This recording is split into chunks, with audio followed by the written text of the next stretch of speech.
How you doing? My name is Mario Bosch with Clean Cut Landscape of Metairie. We're in River Ridge today doing a sod renovation, and I want to show you how the process is done properly. So the first thing we did is kill the existing weed lawn that was here. We removed it to the root. We did a soil test and determined that the soil had a high pH for Zoysia. So we went ahead and made the adjustments. We graded the entire area with river sand.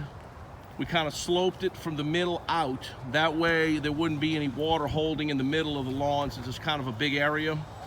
Then we went ahead and added some sulfur, which will lower the pH. We need the pH to be around 6 to 6.5. This pH was about 7.0.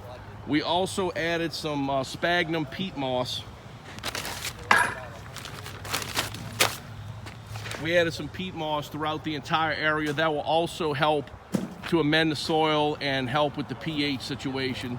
And then right now we're in the process of doing a final rake down to make sure it's nice and level, and we're installing the grade A certified Zoysia sod.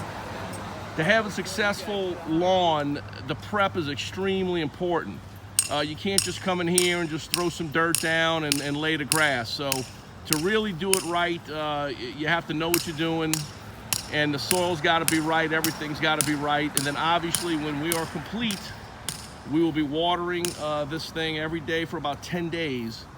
And then in the spring, it'll be a nice, beautiful lawn. Obviously right now it's dormant because we're coming into winter, but this will green up nicely once spring gets here.